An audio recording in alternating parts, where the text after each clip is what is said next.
السلام عليكم ورحمة الله وبركاته.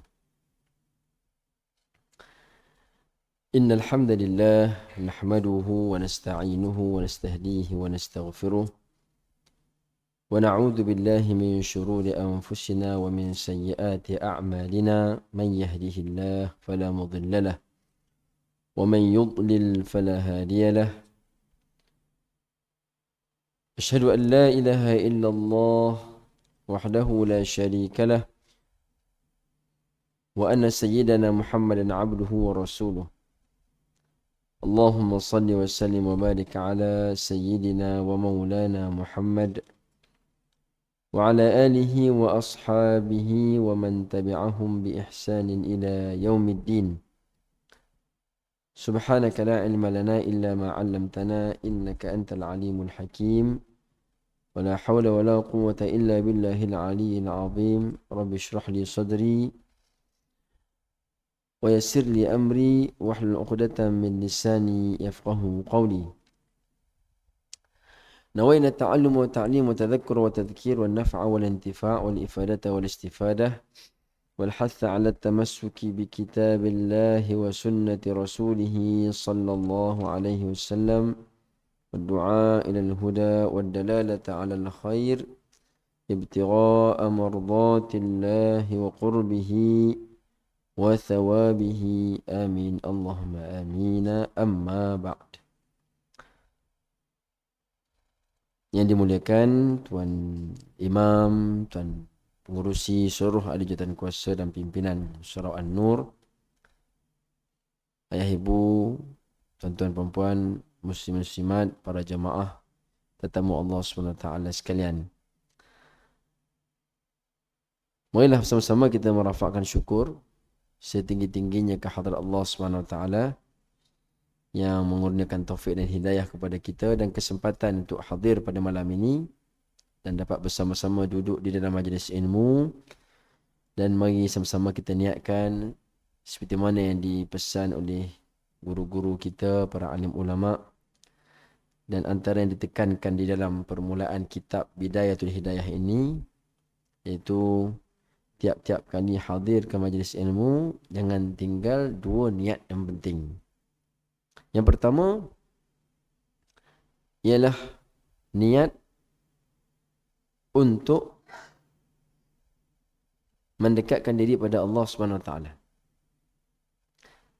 Maknanya menghidupkan sunnah Nabi SAW dengan mengagungkan syiar agama, memuliakan majlis ilmu, majlis para malaikat, dan niat untuk beramal. Niat untuk beramal. Kerana ada orang yang dikurniakan ilmu tapi tidak diberi manfaat daripada ilmu. Di antara asbab kerugian bagi manusia ini ialah yang Allah beri kepadanya ilmu yang tidak disertakan dengan manfaatnya. Seperti kita bagi contohnya joran yang lengkap dengan mata kail, dengan umpan apa semua yang canggih, bagi kepada satu orang, tapi dia tak tahu guna, tak tahu nak casting ke, nak apa ke, dia tak pandai. Simpan saja.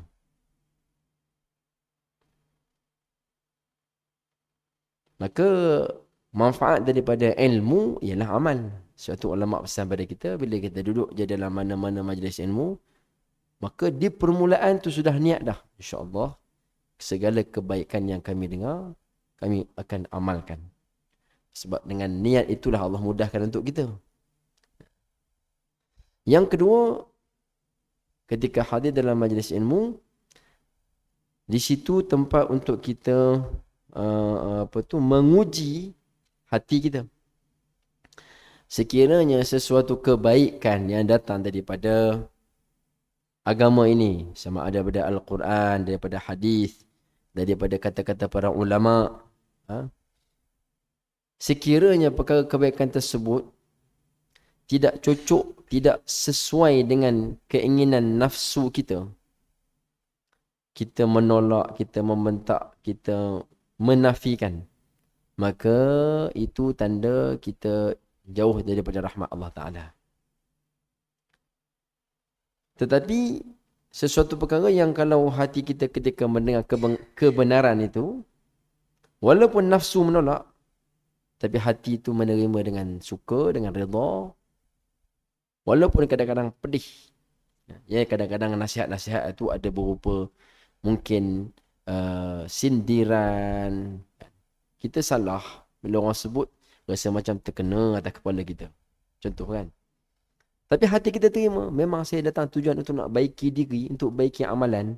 Sebab siapalah kita, manusia biasa. Bukannya seperti para sahabat. Bukan seperti para ulama. Padahal mereka pun sentiasa memperbaiki diri. Kita ini orang-orang biasa yang memang tak lepas daripada salah dan silap. Maka bila ada teguran-teguran kepada kita, yang tujuan daripada teguran itu untuk menjadikan kita lebih baik. Tapi nafsu tak suka benda tu. Kita terima, kita redha, maka itu tanda rahmat Allah. Tapi kalau kita menolaknya, menafikannya, maka itu tanda kita jauh daripada rahmat Allah Ta'ala. Maka dengan niat tersebut, kita sambung pengajian kita daripada kitab Bidayatul Hidayah, karangan Hujjatul Islam, Al-Imamul Ghazali rahimahullah ta'ala. Masih membicarakan pada bahagian yang ketiga. Iaitu selesai kita bicara adab dengan Khaliq, adab seorang makhluk dengan penciptanya, maka kita masuk pula kepada adab dengan orang alim, adab-adab dengan seorang guru. Baik. Kita baca sikit daripada kitab yang asal ataupun daripada yang bahasa Arab, kemudian kita terus kepada terjemahannya.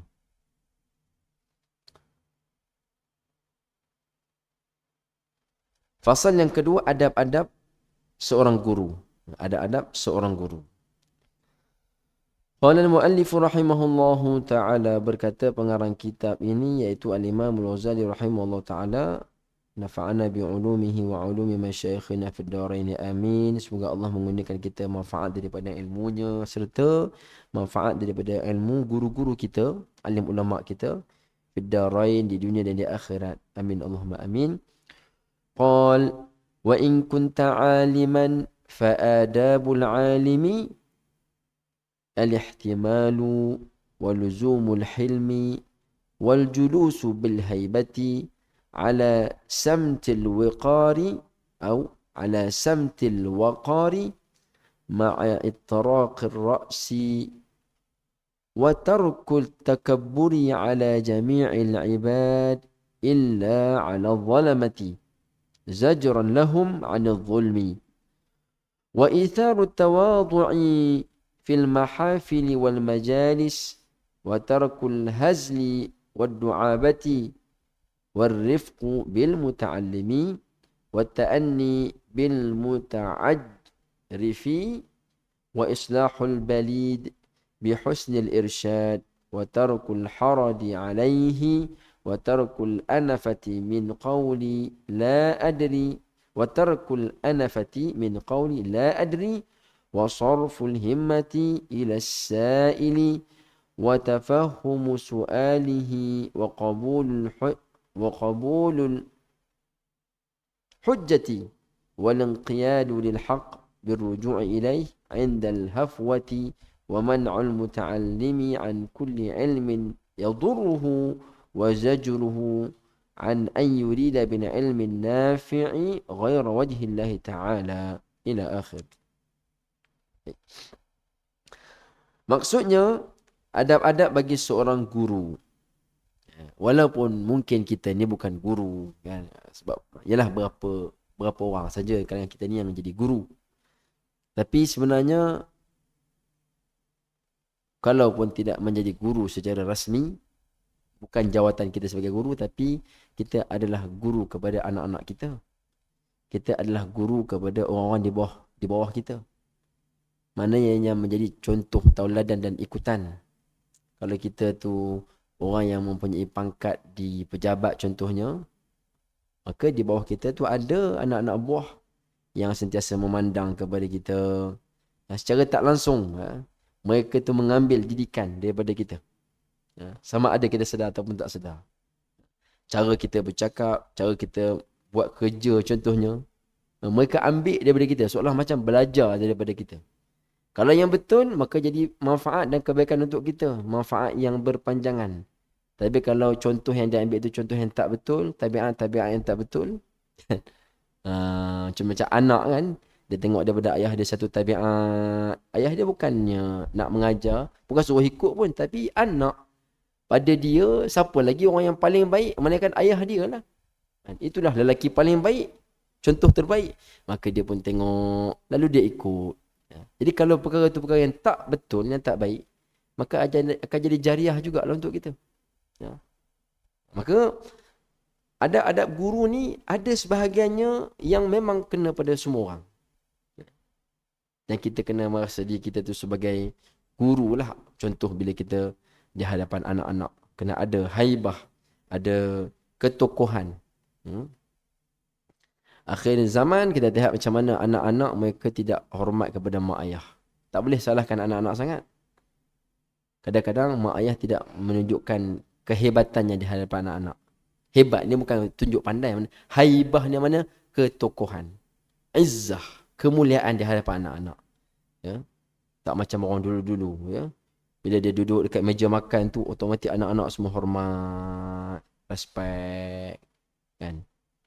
Kalau sekarang ni, tak tahu. Mungkin cara didikan kita tu tidak sepenuhnya ikut kaedah yang digariskan oleh Islam. Ataupun mungkin yang kita faham contoh-contoh daripada barat kan. Anak-anak ni kena buat macam kawan dan sebagainya. Maka sikit sebanyak bagi pengaruh juga. Dan akhirnya kitalah yang mengadu. Ustaz, anak saya ni tak hormat kat saya. Anak saya tak nak ikut cakap saya. Dah pandai buat keputusan sendiri. Contoh kan. Baik. Maka adab-adab sebagai seorang guru antaranya disebutkan oleh Al-Imam Al-Ghazali rahimahullah ta'ala. Jika engkau seorang guru, hendaklah engkau jaga adab-adab ini. Yang pertama, ihtimal. Ihtimal bermakna kena banyak bersabar, menanggung kesusahan. Antaranya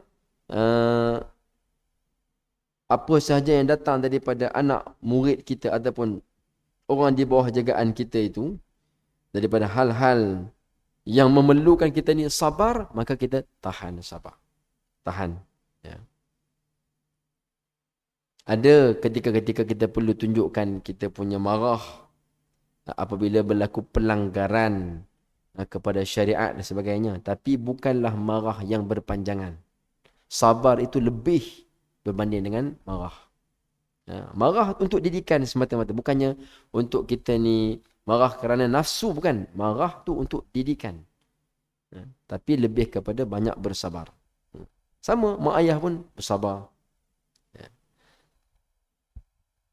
Guru-guru kalau banyak bersabar dalam mendidik,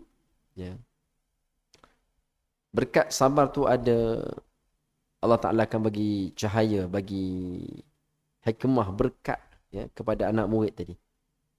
Berbanding kalau guru-guru yang terlalu kuat marah, menyebabkan anak-anak murid lari daripada ilmu. Banyak. Ada kisah seorang ulama', tapi ini contoh yang baik lah. Satu orang ulama' disebutkan di dalam Fadil Dr. Umar Muhammad Nur disebut dalam satu buku dia cerita tentang akhlak salafus salih yang terdahulu. Seorang ulama' ni dia adalah pakar hadis. Pakar hadis dan alim dalam mazhab Hambali. Ketika dia belajar, waktu dia belajar dengan bapa saudara dia. Bapa saudara dia seorang ulama' besar, maka dia belajar dengan pak saudara dia. Maka pak saudara dia pun suruh dia baca kitab, baca. Ya. Maka dia membacalah, jadi juru baca. Baca kitab bahasa Arab lah, tak ada baris. Maka dia membaca wattawakkulu ala fadlillahi ta'ala ma'rifatan. Contoh, tiba-tiba dia tersalah baca baris tu. Baris yang patutnya baca sekian-sekian dia terkhilaf, tersilap. Contohnya dalam bahasa Arab ni, bila kita hujung kalimah tu, kalau salah baca, maknanya berubah. Kan? Itu unik bahasa Arab ni. Salah baris hujung, makna berubah. Makna ibarat dari kita akan rosak. Maka dia kena marah dengan Tok Guru ni sungguh-sungguh. Kamu ni tak pandai baca.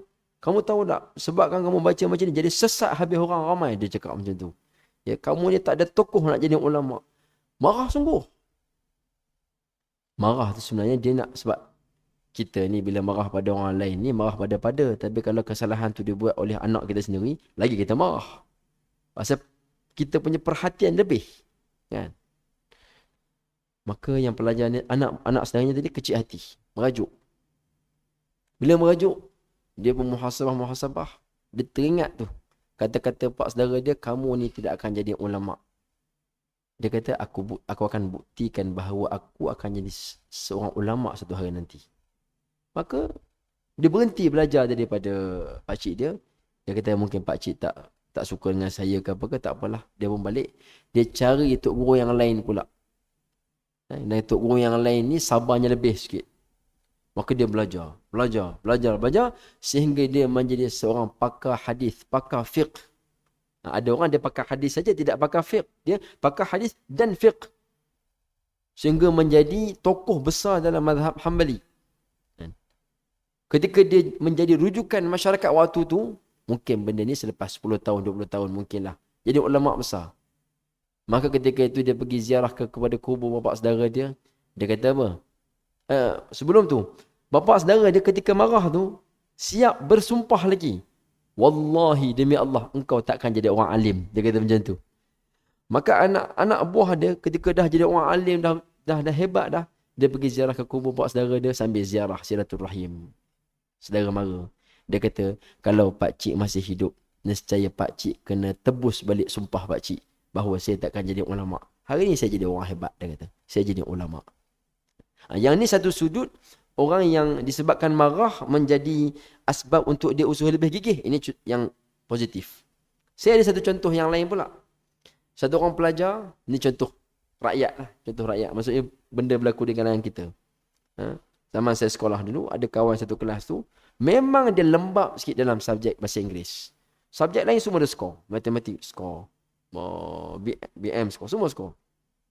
Bahasa Inggeris dia slow sikit. Jadi kebetulan pula teacher tu memang garam betul. Ya. Asal dia bagi homework je, dia dah aim dah. Ya. Budak seorang ni confirm tak boleh buat punya homework. Jadi dia akan denda yang memang memalukan lah. Ya. Kamu ni tak pandai macam ni. Dia blame pelajar tu. Sampai kawan tu down. Dia rasa aku ni tak ada harapan dah lah untuk belajar ni. Akhirnya dia pun tukar channel. Langsung tak belajar dah sekolah. Patutnya nak masuk sekolah asrama penuh. Dan dia jadi benci kepada subjek bahasa Inggeris disebabkan oleh guru tu, akhirnya tukar channel. Masuk sekolah tahfiz, masuk sekolah pondok. Dan dia berjaya dalam bidang dia. Berjaya. Sebab dia bukannya budak tak pandai. Cuma dia lemah dalam bab tu. Sampai kesudah, memang dia dalam penggunaan bahasa Inggeris memang fail. Memang fail. Patutnya kalau guru tadi sabar sikit, bagi perhatian lebih. Tahu dah dia lemah kan. Awak ni lemah. Saya nak petang ni, bila orang semua balik, awak tunggu. Saya nak bagi kerja lebih pada awak.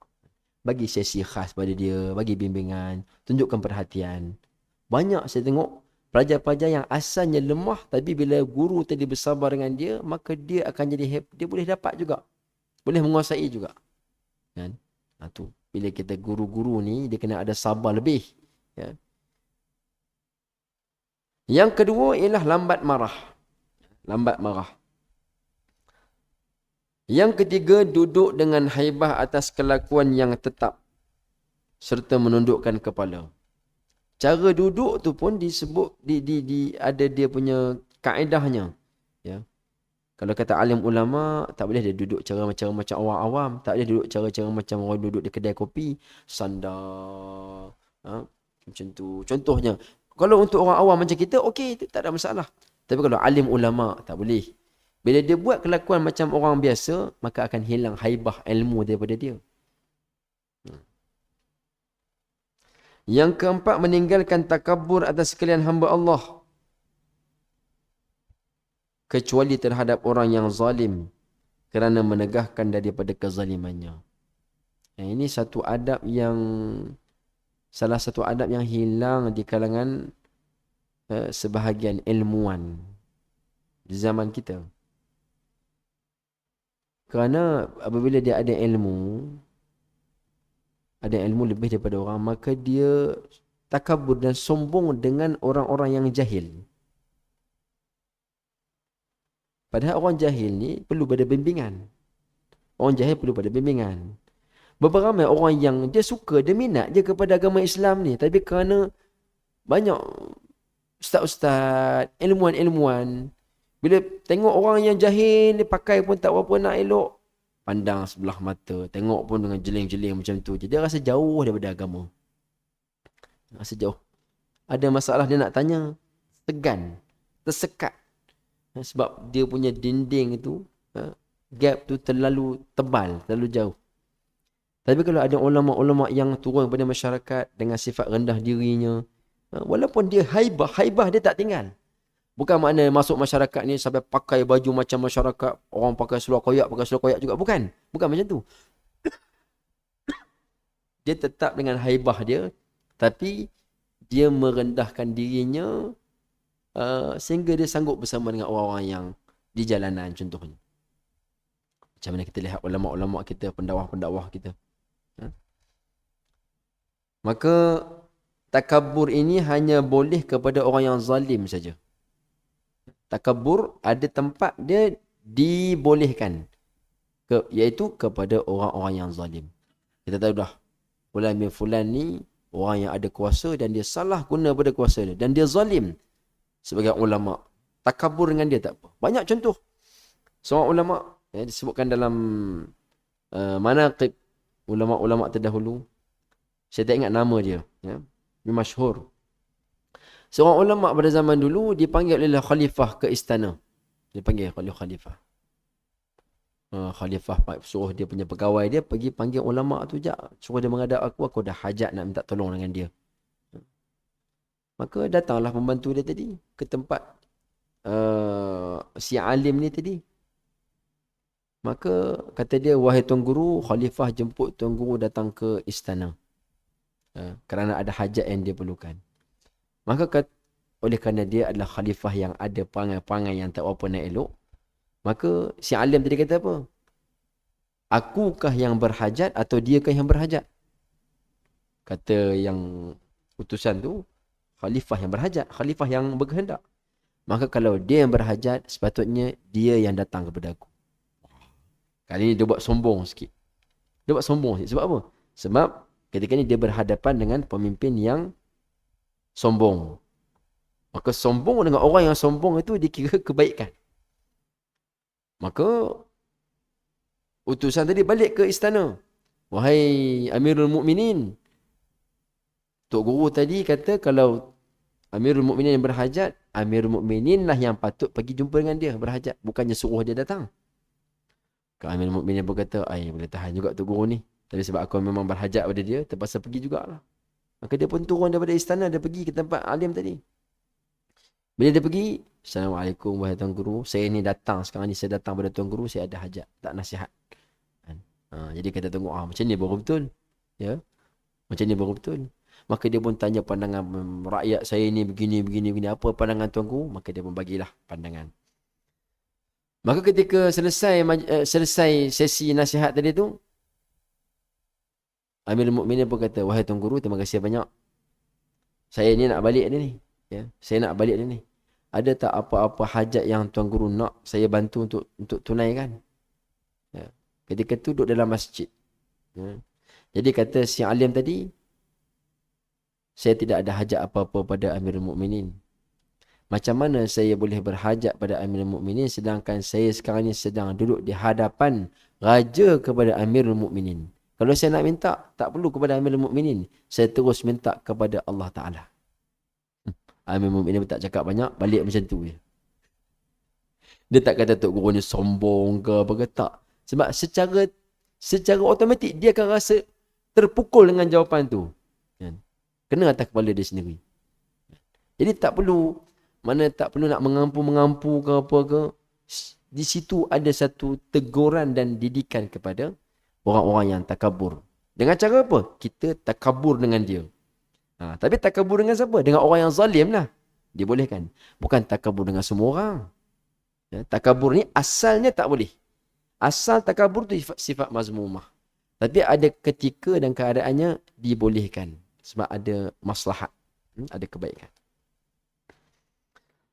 Yang kelima, memilih untuk tawadhu', yang ini merendahkan diri pada perhimpunan orang ramai dan pada majlis orang ramai. Ya, dengan orang awam, dengan orang ramai ni, akhlaknya, sifatnya merendah diri, tawadhu'.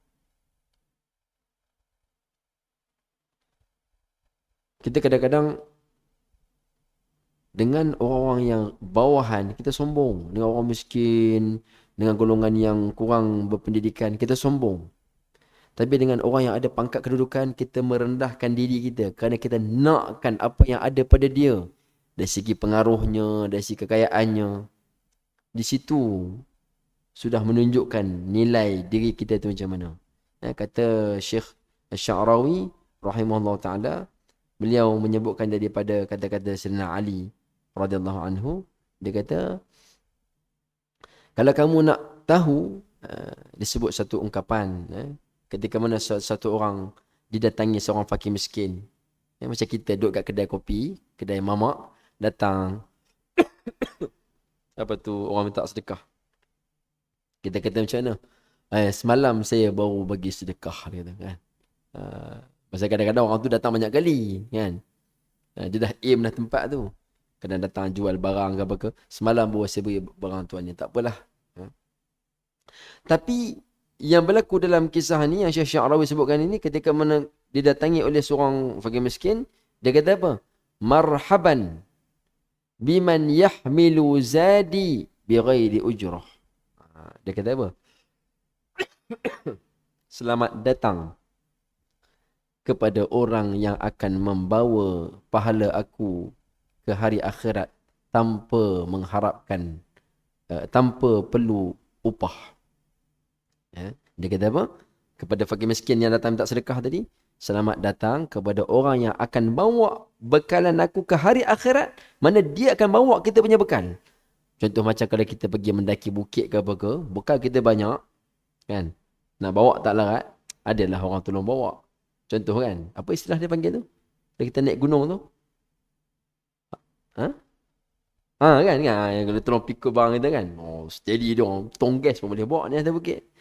Jadi dia kata, selamat datang kepada orang yang akan bawa aku punya bekalan di hari akhirat nanti tanpa perlu bayar upah. Sebab bila kita sedekah pada dia, dia akan bawa pahala kita ke akhirat.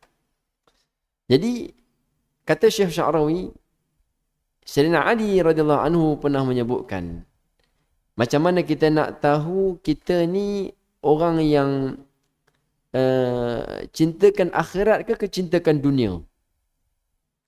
Ketika datang kepada kita seorang yang kaya, katakan kita tengah duduk dalam satu majlis, datang satu orang kaya, ada pangkat, ada pengaruh. Kita bangun untuk menghormati dia. Kita bagi tempat duduk pada dia. Ahlan wa sahlan, welcome, Datuk, sekian-sekian, Masya Allah. Jadi kita seronok, ceria, menyambut dia. Kerana pangkatnya, kerana kedudukannya, supaya kita dapat sesuatu. Dapatlah, kalau tak hari ni pun akan datang, yang ada hubungan yang baik. Datang seorang lagi pula, orang yang hina, fakir miskin, dengan pakaian yang bertampung-tampung dan sebagainya. Datang kepada kita. Kita pula muka masam. Allah datang. Jangan dekat sangatlah, jauh sikit. Bau busuk. Contoh kan. Kita tak senang dengan dia, kita rasa jijik apa semua. Kalau macam tu, maka kita ni orang yang ahli dunia, cinta pada dunia. Tapi kalau contoh, dengan orang yang fakir miskin tadi tu, yang hina tadi tu, ya, kita menyambut dia, muka ceria macam mana kita sambut tadi orang yang ada pengaruh dunia, kan? Ahlan wa sahlan, kan? Fakir miskin ni, ahlan wa sahlan, ada apa boleh saya tolong? Masya Allah, mai duduk sini, contoh kan? Layan dia satu macam. Maka itu tanda kita ni orang yang ahli akhirat. Ahli akhirat. Tu. Rasulullah SAW pernah ditegur dalam surah tu Abasa. Ya. Abasa wa tawalla. Nabi kita masam muka dan Nabi kita berpaling. Waktu tu Nabi tengah sambut pembesar-pembesar Arab. Tiba-tiba ada satu orang sahabat tadi dia panggil Rasulullah. Dia ada keperluan dia nak kepada Rasulullah. Tapi Rasulullah tak layan dia, tak paling. Maka Allah Ta'ala tegur direct kepada Rasulullah SAW. Lelaki tadi siapa? Sahabat Nabi, Ibnu Abdullah bin Umi Maktum. Sahabat yang buta. Kan? Sahabat yang buta. Maka itu menunjukkan bahawasanya kita kalau membeza-bezakan seseorang tu kerana pangkat dunia dia dan menghina orang kerana kemiskinan dia, tu tanda kita ni orang yang mementingkan dunia berbanding akhirat. Selalu manusia macam tu lah. Baik, seterusnya. Meninggalkan bergurau dan bermain-main. Jadi kalau guru-guru ni dia ada juga waktu-waktu dia boleh bergurau. Tapi jangan jadi kebiasaan. Bila banyak jadi kebiasaan, takut-takut orang awam ni dia tak pandai. Yang orang awam yang tak tahu nak hormat kepada guru-guru ni, mereka hilang respect pada guru-guru. Itu kadang-kadang kalau jumpa kedai makan, Ustaz, what's up man? Dia buat macam tu dengan kita pula lah. Tegur kan. Dia tak tahu dia tegur tu Tok Guru. Tapi sebab Tok Guru ni jenis banyak bergurau sangat. Kan? Jadi gurau tu ada batasan dia. Gurau ada waktu dan ketika. Tak boleh sepanjang masa. Macam tu juga dengan anak-anak. Ada masa-masa kita boleh bergurau. Tapi jangan setiap waktu. Tambah pula hal jenis bergurau sampai suka menipu-nipu tu. Jadi itu memang hilang respect. Anak-anak hilang respect. Anak-anak ke anak murid ke orang bawahan kita ke hilang respect kalau kita ni terlalu banyak bergurau. Ada waktu-waktu dia. Ya. Sekadar macam garam dalam masakan lah nak bagi ada perasa sikit. Sesekali kena gurau juga. Tapi tak boleh selalu. Yang ketujuh, kasih sayang dengan murid dan lemah lembut dengan yang kurang pandai. Yang lemah bukannya kita hina, bukannya kita herdik, tapi kita bagi tumpuan yang khusus kepada dia. Yang ke-8, membimbing murid yang bebal. Disebut bebal tu maknanya hak lambat belajar, payah faham, bagi bimbingan khas. Yang ke-9, tidak memarahi murid yang bodoh. Ya. Tak boleh kata kamu ni bengap lah, kamu ni kenapalah. Dia tak boleh guna istilah-istilah yang negatif tu, tak boleh. Masya Allah. Tak faham ya. Semoga Allah bagi faham kepada kamu. Jadi gunakan istilah-istilah yang positif macam tu. Kan? Kita pun tak stres. Guru-guru ni pun tak stres. Kan? Pasal cerdik pandai tu anugerah Allah Ta'ala. Dia pun tak minta jadi gitu. Kan? Dia pun tak minta jadi tak pandai tu. Allah bagi pada dia ada kelebihan. Sebab kalau semua orang pandai, semua orang nak jadi bos, siapa nak jadi orang bawah pula? Kan? Dia mesti kena ada macam tu dalam masyarakat. Semua pandai baca Quran belaka. Orang berebut jadi tu imam pula. Siapa nak jadi makmum? Dia kena ada lah dalam masyarakat. Jadi bila adanya golongan-golongan yang macam tu, peranan kita kena memberi bimbingan. Ya? Jangan, bukan untuk kita marah dan kita hina dia, tapi untuk kita memberi perhatian lebih kepada dia. Kalau semua orang pandai baca Quran, siapa nak jadi guru pula? Guru mesti mengajar kepada orang yang tak pandai. Kan? Kalau dia dah pandai, dia akan jadi guru. Macam tu. Khairukum man ta'allama al-Quran wa 'allamah. Sebaik-baik kamu orang yang mengajar Quran, belajar Quran dan mengajar. Makna di sana ada orang yang akan belajar sebab dia tak pandai. Yang ke-10, tidak malu daripada berkata aku tidak tahu bagi masalah yang tidak diketahuinya.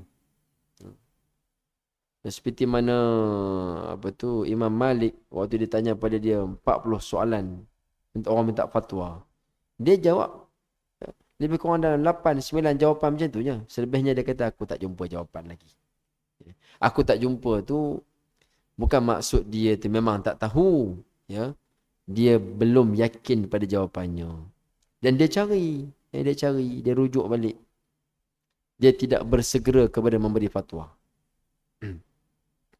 Macam kita hari ni, kita jawab dulu. Tak confident pun jawab juga. Kan? Saya rasa. Bila main rasa tu, tu dah mula dah tu. Kan? Bahaya. Kan?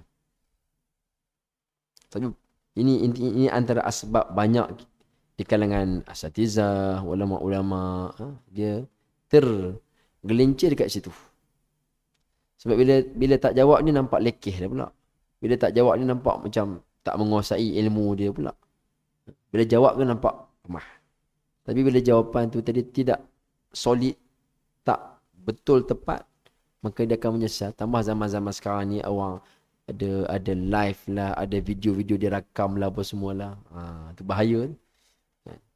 Jadi kalau tak confident, tak yakin, saya kurang jelas.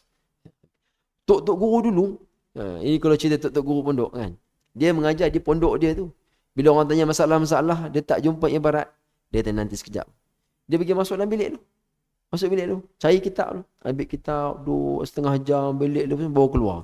Ni dia tak ada jawapan hak tanya soalan tadi.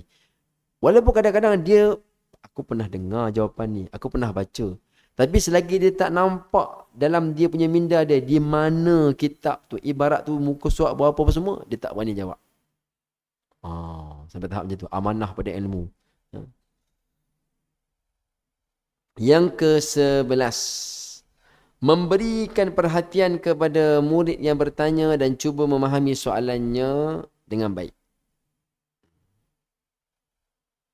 Bila orang tanya soalan, bermakna orang itu dia ada kesungguhan.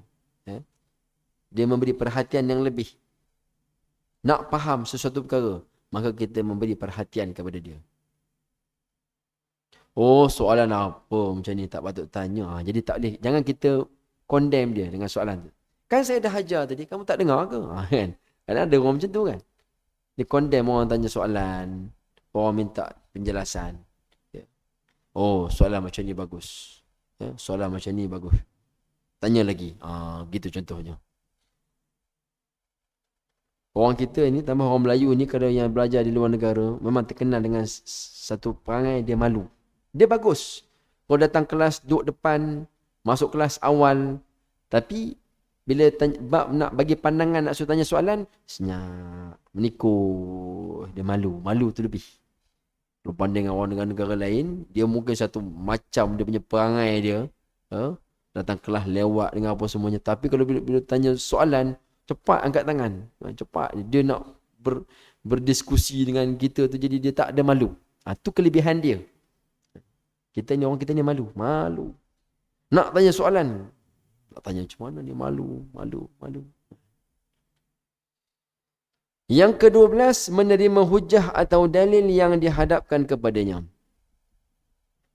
Kadang-kadang ada sesuatu yang kita sampaikan itu mungkin terkhilaf, kita tersilap. Maka ada orang mendatangkan hujah atas kesilapan kita. Kita terima. Macam mana Sayyidina Umar, pernah ada satu orang pemuda mengadu kepada dia. Orang muda ni, dia mengadu apa? Dia kata, Amirul Mukminin, tolonglah bagi satu penegasan kepada masyarakat ni.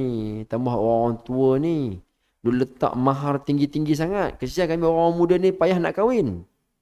Pasal jadi satu trend, mahar ni jadi mahal.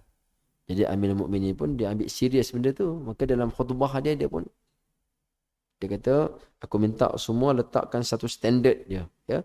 Mahar ni, mas kahwin ni sekian. Jangan menyusahkan kepada orang muda ni. Maka dia letakkan satu kadar tu. Jangan lebih daripada kadar ni. Tiba-tiba bangun satu orang perempuan. Perempuan ni bukan orang perempuan biasalah. Syifa binti Abdullah. Dia ni satu wanita mahir ilmu fiqh. Dia pun bangun. Dia kata, wahai Amirul Mukminin, atas alasan apa engkau mewajibkan mahar kadar sekian-sekian ni? Ada ke daripada dalil daripada sunnah Nabi ke apa ke? Dia kata, tak ada. Aku ijtihad dengan pandangan aku je. Jadi wanita tu datangkan hujah. Dia kata, kalau ini ijtihad tuan, maka saya pernah dengar Nabi sebut sekian. Dia datangkan hujah. Jadi bila Amirul Mukminin dengar jawapan wanita tadi, dia kata, saya salah. Cuma dia tak kata, saya salah. Dia kata apa? Amirul Mukminin, ini kaedah menjaga kehormatan diri. Jangan kita menghina diri kita. Kata Amirul Mukminin, dalam masalah ni, akhta'ar rajulu wa asabatin nisa. Ya, dalam masalah ni, dalam isu ni, lelaki salah, perempuan betul. Dia nak kata perempuan tu betul, aku salah. Tapi dia tak kata aku salah. Sebab kita akan, di hadapan masyarakat kita akan menghina diri kita. Dia kata lelaki salah, perempuan betul. Dia orang pun faham. Mana kita tak menolak. Kadang-kadang mentang-mentang kita guru, orang lain tak boleh nak hujah yang kita. Kita betul sepanjang masa. Itu tidak. Itu bukan adab sebagai seorang alim, sebagai seorang guru. Dia sedia menerima hujah. Sebab semua mencari kebenaran. Kita, kata Imam Syafi'i, pandangan aku betul, tapi mungkin salah. Mungkin salah. Mana ada pertimbangan tu. Bukan pandangan aku mesti betul. Tak. Imam Syafi'i, bukan orang biasa, Imam Syafi'i. Pandangan saya betul. Takkan dia kata pandangan saya salah kan? Ijtihad saya betul, tapi mungkin salah. Dia kata aku tidak akan berdebat dengan seseorang melainkan dengan niat untuk mencari kebenaran. Kebenaran tu mungkin ada pada aku, mungkin ada pada dia. Zaman kita orang berdebat lain. Sebelum berdebat tu, dia dah letak dah mindset dah, aku betul, dia salah. Kok mana pun, habis berdebat pun, aku mesti tunjuk aku betul. Tak. Jadi, itu bukan kaedah debat yang sebenar. Debat ni kita nak cari kebenaran. Yang ke-13, tunduk kepada kebenaran dan kembali kepadanya ketika ia tersalah. Minta maaf yang saya ajar minggu lepas ada tersilap sikit. Setelah saya rujuk balik, dan terima kasih kepada ada sahabat kita yang menegur saya. Mungkin ada orang tegur di belakang apa ke. Terima kasih yang menegur. Jadi saya perbetulkan balik. Jawapan yang sebenar adalah sekian-sekian. Dia tak malu untuk kata macam tu. Sebab amanah pada ilmu. Yang ke-14, melarang murid daripada ilmu yang boleh memudaratkan. Kadang-kadang ada anak murid ni dia belum matang lagi. Ada ilmu-ilmu yang dia tidak patut belajar. Maka guru perlu memberi amaran kepada dia. Kamu jangan belajar ilmu sekian-sekian. Ada ke ilmu yang tak boleh belajar? Ada. Contoh macam ilmu mantik. Ilmu mantik, ini pandangan yang paling kuat di kalangan ulama, hanya boleh dipelajari bagi orang yang akalnya sempurna. Mana orang yang kalau IQ dia okey, dia boleh belajar. Sebab ilmu ni tinggi. Ilmu logika ni, dia punya terma-terma dalam ilmu tu, kalau orang biasa belajar, akan jadi sesat lagi. Dia jadi lagi pening lagi. Jadi, kita tidak seperti mana setengah-setengah pandangan yang mengatakan ilmu mantik tu tak boleh belajar langsung, haram. Ada yang kata ilmu mantik tu najis. Kata ilmu mantik ni najis, ilmu falsafah daripada barat. Dah. Imam Ghazali, dia ambil ilmu tu dan dia sulam dengan Islam punya kaedah. Islam punya kaedah. Sehingga menjadi sempurna ilmu tu. Memang asal falsafah tu asal daripada barat. Tapi macam mana Imam Ghazali punya hebat, kaedah dia mengislamkan ilmu falsafah tu, sehingga dia jadi satu ilmu yang memberi khidmat besar pada Islam. Jadi, tapi dia ada syarat dia. Hanya boleh dipelajari oleh orang yang ada basic. Dia dah ada belajar ilmu grammar, bahasa Arab, nahu, soroh, balaghah apa semua. Akal dia pun sesuai. Macam kita lah. Zaman kita. Pelajar yang nak masuk ke sekolah asrama penuh ni bukan semua orang. Bukan semua boleh belajar subjek kimia. Bukan semua orang boleh belajar subjek-subjek yang berat-berat. Mesti orang yang IQ dia sampai level tu. Sama macam tu juga ilmu mantik. Jadi kalau kamu tak sampai ke tahap tu, tak boleh belajar. Nanti kalau katakan paksa juga diri, dia belajar pun memang teruk dah. Tapi sebab ayah dia ada duit kaya, dia hantar ke sekolah private contohnya kan. Belajar bisnes ke, belajar apa ke. Memang tak boleh pergi dah belajar ni. Tapi nak paksa juga sebab nak mewarisi bisnes.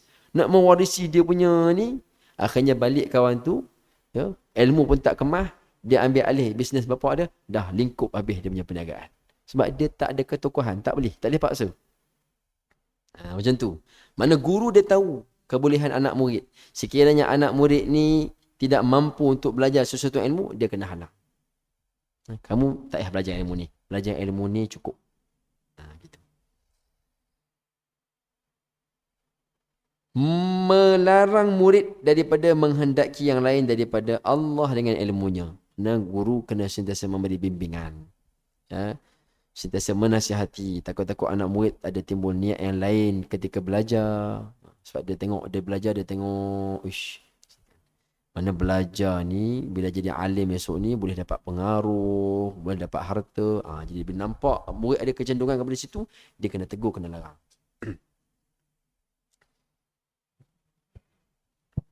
Bismillah.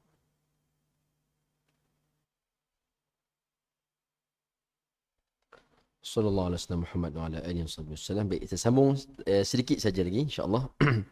Yang ke-16, yang ke-15, melarang murid daripada menghendaki yang lain daripada Allah dengan ilmunya. Nah, ini antara ciri-ciri guru yang mursyid, guru yang membimbing. Kerana guru ni bukan hanya menyampaikan maklumat saja kepada anak murid.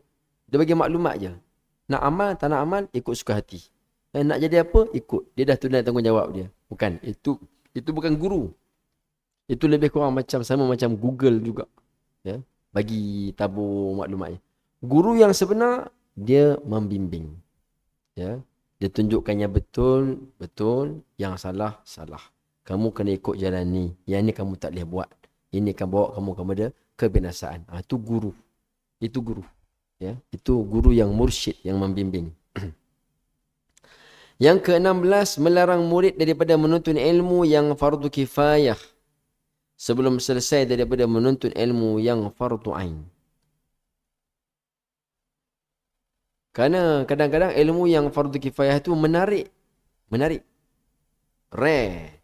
Kalau belajar dia tu nampak macam advance. Tapi fardu ain dia belum selesai. Maka guru kena bagi tahu, kamu jangan belajar lagi. Selesaikan ni dulu. Kan? Dia kata, ustaz boleh tak ustaz baca kitab? Contohnya kitab mustalah hadis. Kan, contoh ada orang minta seorang guru mengajar surau kita ataupun masjid kita kan. Nak jemput datang mengajar. Jadi, nak mengajar subjek apa ni? Minta AJK masjid surau bagi cadangan.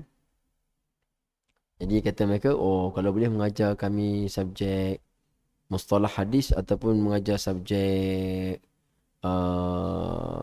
manhaj mufassirin, manhaj mufassirin contoh kan. Dengar, dahsyat, nama subjek tu pun dah kemah dah. Belajar apa malam ni? Mustalah hadis. Kemah. Belajar apa malam ni? Malamnya baca tarikh al-khulafa, sejarah para khalifah. Kemah ingat ni. Masjid ni, surau ni. Okey, guru tadi tanya dulu. Okey.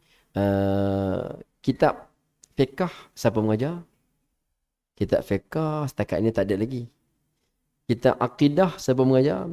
Akidah setakat ni seorang mengajar. Akhlak ataupun tasawuf siapa mengajar? Akhlak atau tasawuf tak ada lagi. Jadi guru kena bagi tahu bahawasanya ilmu yang lebih patut dituntut ialah ilmu fardu ain. Selesaikan dulu akidah, fiqh, tasawuf, baru pergi kepada cabang-cabang ilmu yang lain. Sebab cabang yang itu fardu kifayah. Fardu kifayah. Maknanya tidak wajib belajar semua orang. Hanya perlu segelintir je. Tapi yang fardu ain, tiap-tiap orang diberatkan, dipertanggungjawabkan ada atas diri mereka untuk belajar. Kadang ilmu tu orang nampak simple. Apa dia belajar bab fardu ain, bab solat, bab taharah, bab semua. Itu fardu ain. Tak lepas yang tu, tak sah ibadat kita. Nampak macam Allah, macam balik pada zaman sekolah kafar balik. Kan? Yang kita belajar fardu ain peringkat kafar dulu, sesuai untuk ilmu level pemikiran tahap tu lah. Bila kita dah meningkat dewasa, maka kena upgrade kita punya ilmu pula. Masih juga belajar bab taharah, masih juga belajar bab solat, tapi solat yang silibusnya sesuai dengan peringkat umur sekarang. Kan? Umur 40, masih belajar lagi bab solat? Masih. Kerana kitab fiqh tu disusun ikut level. Ada untuk level beginner, contoh macam Safinatun Najah, level beginner. Kalau dah level tinggi, peringkat menengah contohnya, mesti belajar kitab yang lebih Fathul Qarib, huraiannya lebih panjang, huraiannya lebih detail lagi. Dah masuk ke peringkat dewasa dah.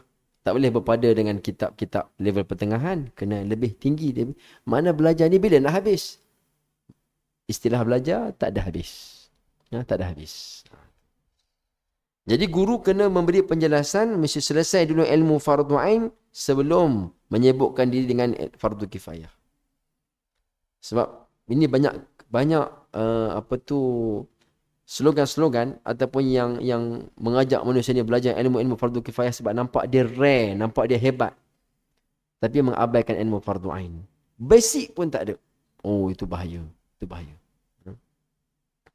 Dan ilmu yang fardu ain itu ialah yang berkenaan dengan membaikkan zahir dan batin dengan taqwa. Baik, yang terakhir, yang ke-17, adab sebagai seorang guru, sebagai seorang alim, ialah memperbaiki diri sendiri dengan taqwa sebelum ia menyuruh orang lain supaya muridnya dapat mencontohi amalannya dan mengambil manfaat daripada percakapannya, yakni ilmunya. Macam mana guru-guru kita, ulama-ulama kita dulu, ya, sebelum mereka mengajar tu, ni yang saya tengok dengan mata kepala sendiri. Almarhum Tuan Guru Haji Abdul Latif, kalau kami di Perak tu terkenal lah, dia penasihat kepada Sultan Perak. Pak Teh Keruh orang panggil. Kalau dia kuliah maghrib, Masjid Surau jemput dia. Dia takkan mula kuliah melainkan dia selesaikan dulu dia punya aurat zikir dia. Ya. Solat ba'diyah, confirm dah. Lepas ba'diyah, buat awabin dulu, baru dia mengajar kuliah. Makna amalan dia takkan tinggal. Amalan dia tak tinggal. Sebab macam mana kita nak mengajar manusia taqwa kepada Allah? Taqwa kita tak selesai lagi. Nak suruh manusia dekatlah diri kepada Allah dengan buat amal soleh apa semua. Kita punya pun tak cukup. Kadang-kadang solat maghrib pun masbuk, ba'diyah pun tak sempat buat. Lepas tu kita mengajar orang. So ilmu tu hanya sekadar masuk telinga, dia tak meresap masuk di sini. Kerana yang memberi faham, yang memberi bekas tu Allah Ta'ala. Kan? Itu saya tengok betul. Seorang lagi ulama, guru-guru kami masa dia Mesir dulu, Syekh Yusri, Said Jabr Al-Hasani. Dia ni seorang pakar bedah. Pakar bedah. Dalam masa yang sama, pakar fiqah dan pakar hadis. Ya, di Mesir. Masya Allah. Alim sungguh. Tiap-tiap pagi, pasal di Mesir tu, dia punya subuh dia masuk awal. Subuh masuk dalam pukul 4 lebih dah subuh dah. Jadi tiap-tiap hari ada kuliah subuh. Anak murid dia pergi belajar hadis dekat masjid dia. Masjid dia sendiri. Macam surau ni, kan. Surau peribadi, milik Syekh Yusri ni. Pasal dia pakai bedah. Orang kaya raya. Ya. Rumah dia kat atas. Bawah sekali surau. Jadi sebelum subuh dah dengan tahajud dia dah. Lepas subuh sebelum dia mengajar kuliah 40 minit zikir saja. Zikir. Adalah dia punya aurat dia baca zikir. Lepas habis zikir baru dia mengajar kuliah. Kan? Kuliah setengah jam ya. Orang tanya dia, kenapa Syekh tak lebihkan waktu kuliah, kurangkan sikit waktu zikir? Dia kata kalau aku diberi pilihan, aku akan lebihkan lagi yang zikir tu berbanding yang kuliah. Sebab kesan daripada zikir itulah yang memberi cahaya kepada ilmu. Yang ketika dia menyampaikan, anak murid tadi mendengar, dapat faham, dapat amal. Berbanding kalau kuliah 2 jam tapi tak ada cahaya ilmu, balik daripada majlis, orang tak dapat apa. Faham pun, seronok dengar tapi tak ada amal, tak ada penambahbaikan pada diri, tidak ke arah lebih baik. Maka tu penekanan guru-guru alim ulama dulu, maknanya memperbaiki diri mereka itu sebelum menyuruh kepada orang lain. Dan ketika dia mengajar ilmu kepada orang lain pun bukan untuk nak menunjuk pandai, tapi untuk dia mengislah diri dia. Saya nak perbaiki diri saya. Dengan cara saya menyampaikan, mengajar kebaikan kepada orang lain. Supaya muridnya dapat mencontohi amalannya dan mengambil manfaat dari percakapannya, yakni dari ilmunya. Ini adab-adab ni memang perlu diusahakan supaya berkat daripada ilmu itu mengalir daripada guru kepada anak murid, dan anak murid pula nanti beramal dan beradab dengan adab-adab sebagai seorang murid, ya, barulah ilmunya berkat. Allah Subhanahu Wa Taala alam. Cukup sekadar itu dulu. InsyaAllah akan datang kita akan masuk pula adab sebagai seorang murid. Yang baik daripada Allah Ta'ala, yang silap, yang kurang itu adalah kelemahan saya sendiri. Aqulu qawli hadha wa astaghfirullahal azim li wa lakum wa lisa'ilil muslimin wal muslimat. Bismillahirrahmanirrahim. Alhamdulillahirabbil alamin wassalatu wassalamu ala asyrafil anbiya'i wal mursalin wa ala alihi washabihi ajma'in. Allahumma 'allimna ma yanfa'una wanfa'na ma 'allamtana zidna ilma waj'alna minal ladzina yastami'una al-qawla fayattabi'una ahsanah. Subhanakallahumma hamdika nashhadu an la ilaha illa anta nastaghfiruka wa natubu ilaik. Wa sallallahu ala nabiyyina Muhammad wa ala alihi washabbihi wasallam. Alhamdulillahirabbil alamin.